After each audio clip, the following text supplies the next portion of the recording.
hiasi kehidupanku dengan kemurahan-Mu. Kau rancangkan masa depanku penuh dengan harapan. Aku ada saat ini, semuanya karena kasih-Mu. Aku hidup hari ini, semua berkat kemurahan-Mu. Terima kasih Yesus, Engkau sangat baik, teramat baik bagiku.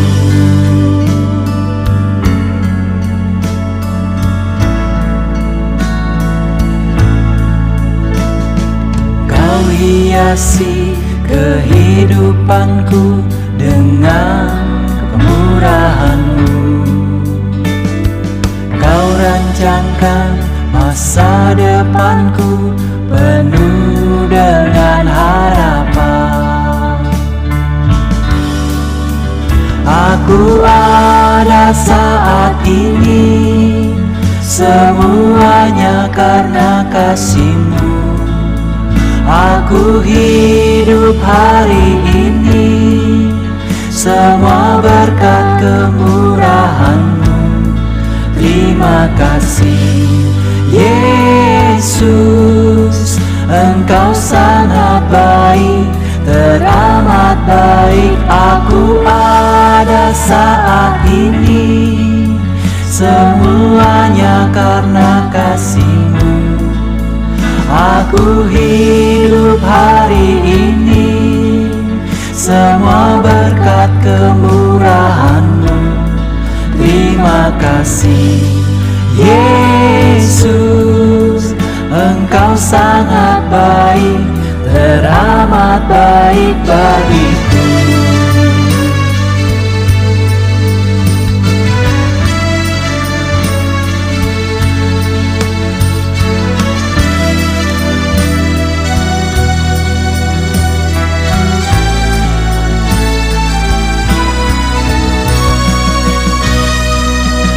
Aku ada saat ini, semuanya karena kasih-Mu. Aku hidup hari ini, semua berkat kemurahan-Mu.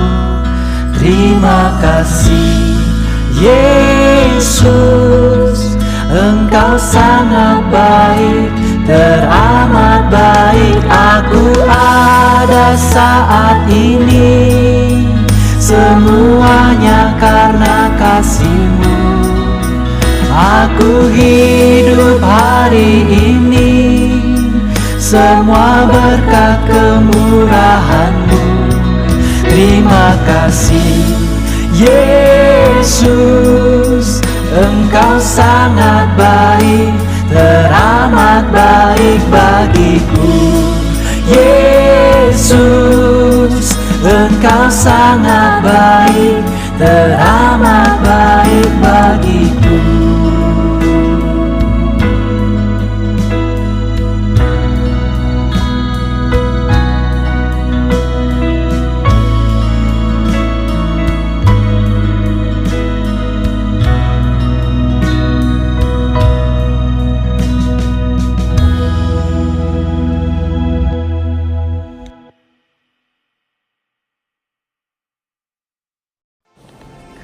Shalom saudara-saudaraku yang kekasih di dalam Tuhan Yesus Kristus. Puji Tuhan, hari ini Minggu tanggal 8 Desember tahun 2024. Karena penyertaan dan pertolongan Tuhan, kita masih hidup dan dapat beribadah. Haleluya. Selamat ulang tahun saya ucapkan kepada saudara-saudariku yang dikasihi Tuhan Yesus, yang ditambahkan usianya 1 tahun lagi. Doa saya semoga saudara sehat rohani dan juga sehat jasmani, tambah mengenal dan mengasihi Tuhan. Dipakai hidup saudara untuk mempermuliakan Tuhan. Amin. Hari ini kita akan melanjutkan untuk mengamati, merenungkan tentang Natal, persiapan yang kita lakukan menjelang perayaan Natal. Kita akan fokus kepada bintang Bethlehem. Mari kita berdoa mohon berkat Tuhan. Tuhan Yesus yang baik, terima kasih Tuhan sangat setia menolong kami. Hari ini kami bisa masuk minggu kedua bulan ini. Hanya sebentar lagi dalam anugerah Tuhan kami bisa mengakhiri tahun 2024. Mohon ampun buat semua dosa salah kami. Pimpinlah hidup kami untuk tambah menyayangi Tuhan, menyenangkan hati-Mu. Berkati kami, firman Tuhan yang akan kami dengar, kami sungguh mau melakukannya. Mohon berkat Tuhan dalam nama Tuhan Yesus. Amin. Saudara yang kekasih di dalam Tuhan Yesus, mengenai bintang Bethlehem itu dilihat oleh orang-orang Majus, orang-orang bangsawan, ahli ilmu pengetahuan dari sebelah timur, sekitar Persia, kalau sekarang disebut negara Iran dan Irak. Dalam kebudayaan kuno, orang timur kuno, bintang adalah lambang seorang dewa dan lambang seorang raja besar yang didewakan. Ya. Dan dalam Bilangan 24 ayat 17 tercatat, Bilangan 24 ayat 17, terjemahan baru saya bacakan. Aku melihat dia tetapi bukan sekarang. Aku memandang dia tetapi bukan dari dekat. Bintang terbit dari Yakub, tongkat kerajaan timbul dari Israel dan meremukkan pelipis-pelipis Moab dan menghancurkan semua anak Set. Dalam terjemahan bahasa Indonesia masa kini, Bilangan 24 ayat 17 saya bacakan. Kulihat dia tapi bukan sekarang. Kupandang dia tapi dari jauh. Seorang raja dari Israel asalnya akan datang bagaikan bintang cemerlang. Para pemimpin Moab akan diremukkannya, bangsa Set akan dihancurkannya. Bilangan 24 ayat 17 saya akan bacakan dari terjemahan literatur Indonesia dan firman Allah yang hidup. Aku melihatnya tetapi tidak sekarang. Aku memandangnya tetapi tidak dari dekat. Sebuah bintang akan muncul dari Yakub dan akan bangkit tongkat kerajaan dari Israel, dan dia akan terus meremukkan penjuru Moab dan menghancurkan semua anak Set. Firman Allah yang hidup. Aku melihat masa depan bangsa Israel jauh di ujung jalan, bahwa akan muncul sebuah bintang dari Yakub. Penguasa bangsa Israel akan meremukkan pelipis bangsa Moab dan menghancurkan semua anak Set. Saudara, ayat ini ditulis kurang lebih 1500 tahun. 1500 tahun, 15 abad sebelum terjadi bintang Bethlehem yang dilihat oleh orang-orang Majus dari timur itu. Jadi nubuat ini ditulis oleh Bileam dan dibaca, diperkirakan oleh sejarah gereja, dibaca oleh orang-orang Majus.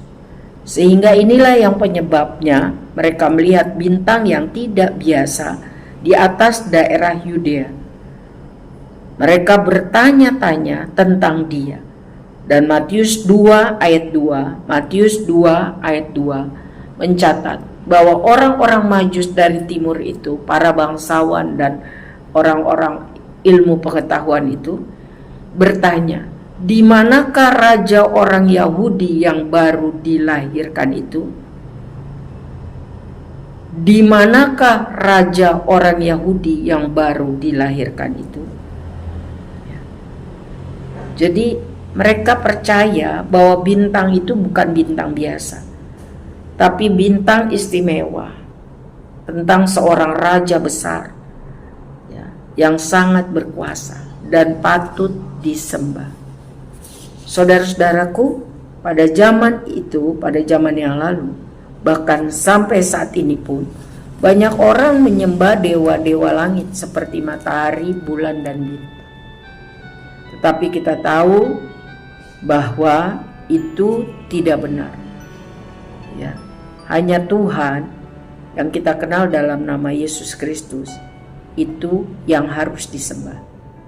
Bahkan orang-orang Israel di tanah Yudea pun banyak yang menyembah saat itu dewa-dewa langit. Tercatat dalam kitab 2 Raja-Raja 23 ayat 5, 2 Raja-Raja 23 ayat 5, Raja Yosia juga memecat para imam dewa asing yang diangkat oleh Raja-Raja Yehuda sebelum dia, karena mereka telah membakar kemenyan di tempat-tempat penyembahan, di bukit-bukit di seluruh Yehuda, bahkan juga di Yerusalem, untuk dewa Baal, dewa matahari, dewa bulan, dan dewa bintang, rasi-rasi bintang. Ya. Di dalam Yesaya 47 ayat 13 juga tercatat bahwa orang-orang Yahudi juga mempunyai banyak penasehat ahli perbintangan, ya, yang menyelidiki bintang-bintang dan berusaha memberitahukan, ya, nasib masa depan melalui cermatan bintang itu. Kita perlu sadar bahwa hanya Tuhan pencipta segalanya. Di dalam Kejadian 1 ayat 16 dicatatkan bahwa benda-benda penerang itu ciptaan Tuhan. Langit, bumi, dan segala alam semesta, segala isinya itu Tuhan yang menciptakan. Jadi jangan menyembah yang lain, hanya menyembah Tuhan. Kita perlu ingat bahwa Tuhan sangat mengasihi kita. Padahal manusia itu kecil, tapi Tuhan sangat mengasihi, sangat memperhatikan, sangat menganggap berarti. Ya. Semua yang di langit dan yang di bumi, termasuk bintang-bintang, itu semua ciptaan Tuhan. Tuhan Maha Kuasa, Tuhan Maha Kuat, Maha Hebat. Ya. Jadi jangan ada yang membuat kita tersesat. Ya. Harapan kita hanya kepada Tuhan. Nah, kembali kepada bintang Betlehem. Sudah dicatat 15 abad sebelum fenomena alam itu terjadi. Sehingga orang-orang Majus membacanya dan melihat betul ada bintang yang aneh di atas Yehuda, dan mereka mengikutinya dan sangat berharap untuk dapat bertemu dengan raja besar yang baru lahir. Mereka mempersiapkan diri, ya, mempersiapkan diri sebaik-baiknya, membawa hal-hal yang patut dipersembahkan kepada raja yang besar itu. Mereka orang terpelajar, ya. Mereka mempelajari banyak ilmu, termasuk ilmu perbintangan, ya. Dan Tuhan Allah yang Maha Besar memakai bintang yang unik, yang langka, ya, sebagai petunjuk tempat Yesus Kristus lahir. Bagi orang percaya, kelahiran Yesus adalah berita sorgawi, berita sukacita, berita baik tentang kabar keselamatan. Ya.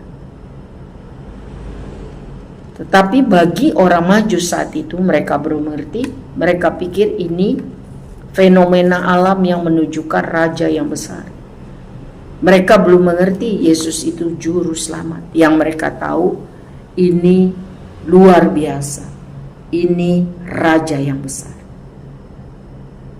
Kelahiran Yesus Kristus adalah penggenapan firman Tuhan tentang penghancuran iblis di dalam Kejadian 3 ayat 15. Bahwa aku akan mengadakan permusuhan antara engkau dan perempuan ini, antara keturunanmu dan keturunannya. Keturunannya akan meremukkan kepalamu dan engkau akan meremukkan tumitnya. Yesus adalah Tuhan yang menjelma menjadi manusia untuk menghancurkan kuasa dosa kematian kekal, supaya siapa yang percaya kepadanya beroleh hidup yang kekal.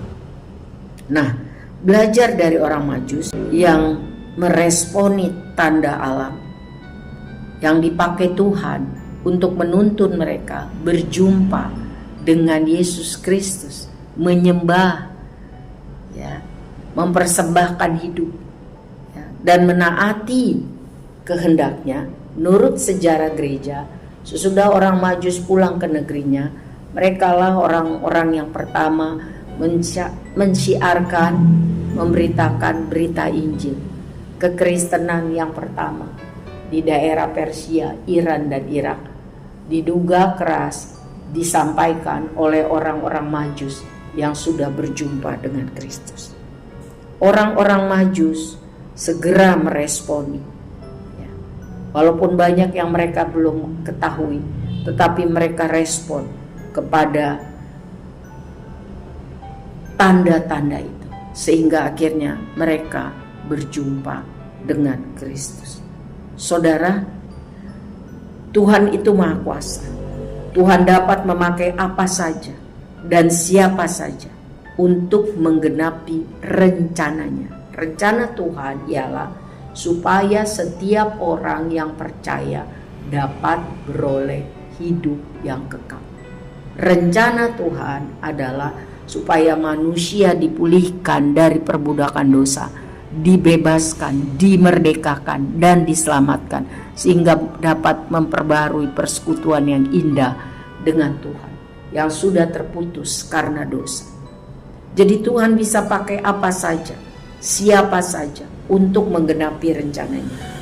Kali ini kita belajar Tuhan memakai bintang yang Dia ciptakan untuk memberitakan dan menunjukkan tempat kelahiran Yesus Kristus, Raja yang Maha Besar, Allah yang menjadi manusia, supaya orang-orang Majus boleh datang berjumpa dengan Dia, mengenalnya, menyembah Yesus sebagai Tuhan dan Juru Selamat dunia, dan pulang menaati kehendak Tuhan, tidak melewati lagi istana Herodes, tapi pulang melalui jalan lain. Dan di negerinya mereka sebagai penginjil yang pertama tentang siapa Yesus Kristus itu, Tuhan dan Juru Selamat dunia. Sehingga kekristenan di Timur Tengah, di Persia, di Iran, di Irak, di Suriah, ya, Kristen Ortodok sudah lama berdiri. Saudara, jadi Tuhan bisa memakai apa saja dan siapa saja untuk menggenapi rencananya, untuk memberitakan kabar baik, kabar keselamatan bagi dunia, ya, untuk menolong anak-anaknya, orang-orang percaya, untuk dapat menyelesaikan rencana Allah. Ingat, Tuhan memakai burung gagak dan burung merpati untuk membantu Nuh, orang benar itu. Saudara baca di Kejadian 6. Nuh hidupnya bergaul akrab dengan Tuhan. Nuh melakukan semua yang diperintahkan Tuhan kepadanya dengan tepat. Sudah lama Nuh dan keluarganya bersama binatang-binatang di dalam bahtera itu terkatung-katung karena banjir belum surut. Tuhan memakai burung gagak dan burung merpati membantu Nuh untuk tahu kapan waktunya untuk berhenti dan kembali hidup di daratan, dan mereka memuliakan Tuhan, dan sesudah itu bekerja keras untuk dapat mengolah bumi dan mencukupi kehidupan mereka. Tuhan juga pernah memakai burung-burung gagak untuk memberi makanan Nabi Elia, yaitu mengantarkan roti daging setiap pagi dan petang. Saudara baca di 1 Raja-Raja 17. Ketika itu Elia dalam keadaan situasi sangat kritis. Tuhan bisa pakai apa saja dan siapa saja, karena Tuhan Maha Kuasa. Tuhan pencipta langit dan bumi. Tuhan ciptakan segalanya dan atur segala masa. Mari kita sungguh-sungguh percaya kepada Tuhan kita yang hebat, Tuhan yang Maha Kuasa itu. Mari kita sungguh-sungguh beriman, percaya bahwa Tuhan yang kita sembah itu Maha Kuasa. Bagian kita percaya taat, lakukan kehendak-Nya. Waktu kita mengingat-ingat itu, kita menjadi kagum akan karya Allah yang Maha Besar, yang mengatur segala sesuatunya secara rinci dan sempurna, agar rencananya yang besar, keselamatan bagi seluruh bangsa itu boleh tercapai.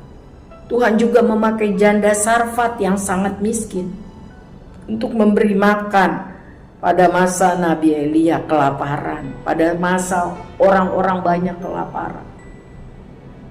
Negeri-negeri sedang mengalami kelaparan. 1 Raja-Raja 17. Tuhan bisa pakai siapa saja. Tuhan bisa memakai mimpi Firaun untuk mempromosikan Yusuf di Mesir, Kejadian 41. Tuhan memakai seekor ikan besar untuk menelan Yunus dan menyimpan di dalam perutnya selama 3 hari, lalu memuntahkan Yunus sehingga dia selamat di darat. Dan Yunus dapat melanjutkan tugas yang Tuhan percayakan, yaitu memberitakan Injil dan pertobatan bagi Niniwe.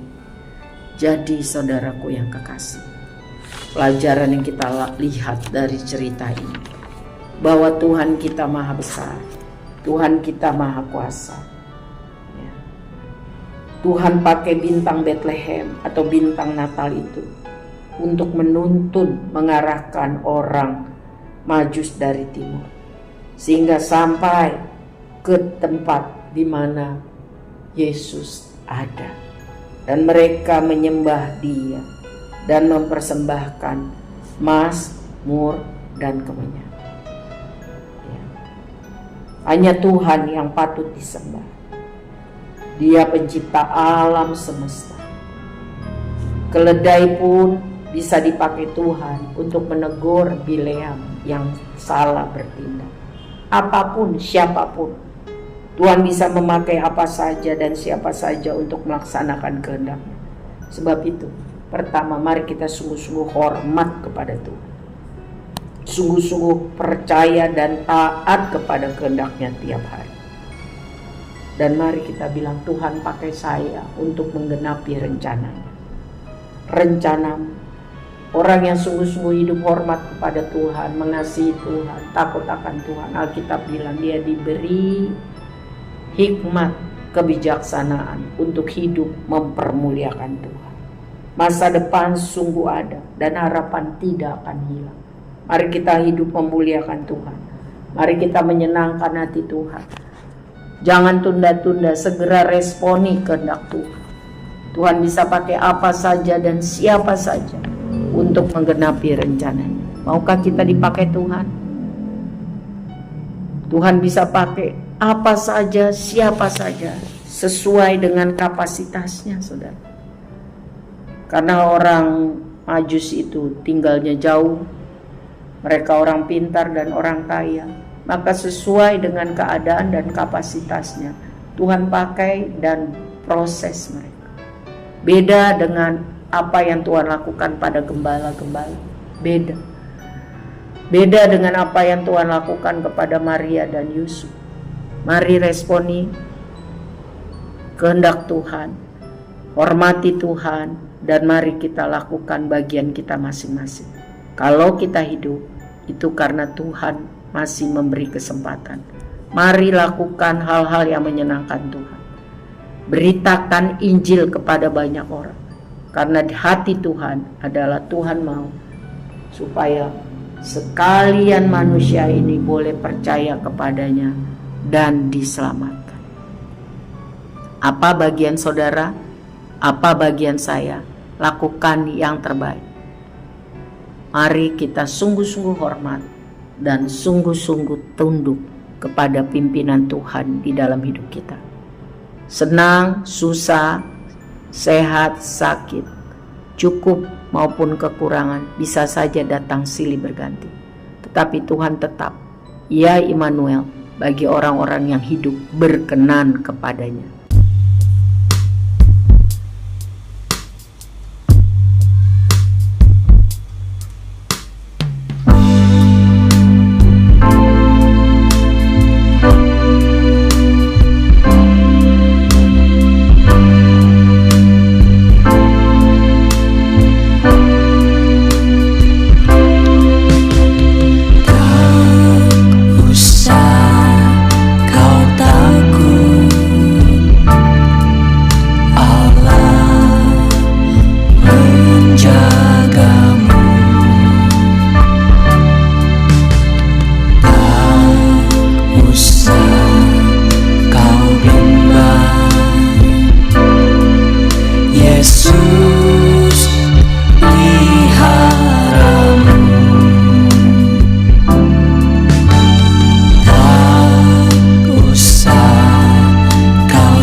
Shaddai,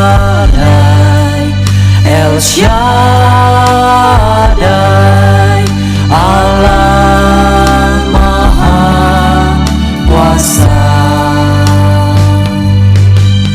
Dia besar, Dia besar, El Shaddai mulia, El Shaddai, El Shaddai, Allah Maha Kuasa. Berkatnya melimpah, El Shaddai,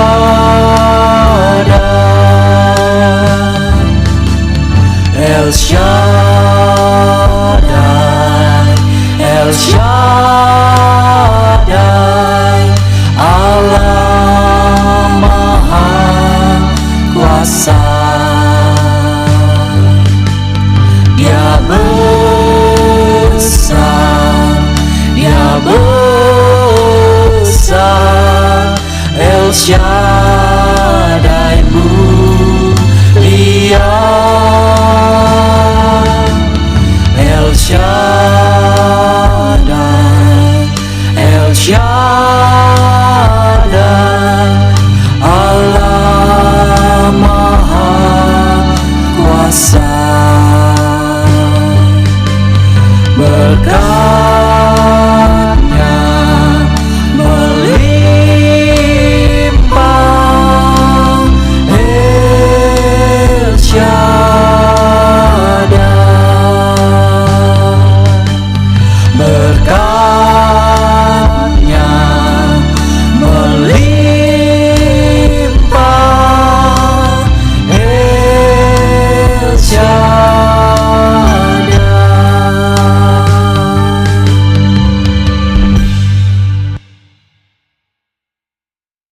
Mari kita hidup berkenan kepada Tuhan.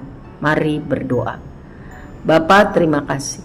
Kami sudah belajar hari ini bahwa Tuhan Maha Kuasa, Tuhan Maha Hebat. Firman-Mu ya dan amin. Tuhan bisa pakai apa saja dan siapa saja untuk menyatakan kehendak-Mu, menuntun orang untuk datang mengenal Tuhan. Bapa, kami kagum akan kuasa-Mu, akan pekerjaan, akan skenario. Kami menyerahkan hidup kami. Kami juga mau dipakai Tuhan maksimal untuk menggenapi rencana Tuhan, menjangkau jiwa-jiwa mengenal Tuhan. Siapapun kami, pakai kami Tuhan menjadi alat di tangan-Mu. Kami mau dipakai Tuhan.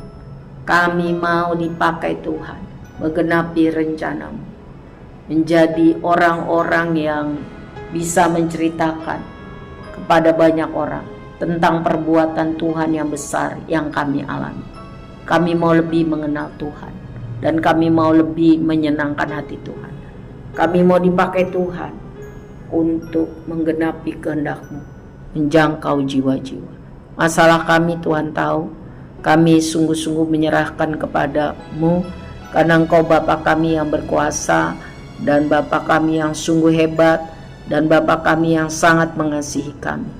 Kalau waktu-waktu lalu Tuhan sudah tolong kami, hari-hari yang akan datang pun Tuhan pasti menolong kami, supaya kami dapat menceritakan kembali tentang pengalaman kami dengan Tuhan, perbuatan Tuhan yang besar yang kami alami sendiri.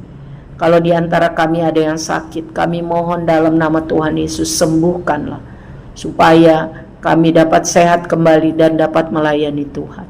Kalau Anda di antara kami sedang dalam masalah, Tuhan tolonglah, Tuhan selamatkanlah, Tuhan kuatkanlah, Tuhan buatlah jalan keluar, supaya kembali nama-Mu dipermuliakan, nama-Mu dibesarkan, nama-Mu diceritakan, nama-Mu diagungkan. Mohon berkat Tuhan untuk anak sekolah minggu, supaya mereka sehat dan cinta Tuhan. Mohon berkat Tuhan untuk anak remaja dan pemuda, supaya mereka tambah sungguh-sungguh mengasihi Tuhan. Mohon berkat Tuhan untuk seluruh pengerja, para wanita dan pria sampai yang paling senior pun, supaya kami tetap berdiri teguh di dalam Tuhan. Pakai kami untuk melayani-Mu Tuhan. Setiap hari, apapun yang kami lakukan untuk mempermuliakan Tuhan. Terima kasih Tuhan Yesus. Terima kasih Bapa. Roh Kudus mengingatkan kami firman ini, memampukan kami hidup menjadi orang-orang yang melakukan kehendak-Mu. Dipakai Tuhan maksimal. Mari angkat tangan kita, terima berkat dalam nama Tuhan Yesus. Imani sungguh kasih Allah Bapa yang sempurna dan kekal ada bagi kita. Cinta Tuhan Yesus dan persekutuan dengan Roh Kudus selalu bersama kita. Tuhan Immanuel, Dia akan mengajari kita dan menuntun kita di dalam kasih karunia lepas kasih karunia. Di dalam nama Tuhan kita Yesus Kristus, mari kita katakan amin. Kuat di dalam Tuhan saudara, biar hidup kita semua dipakai untuk mempermuliakan Tuhan. Amin.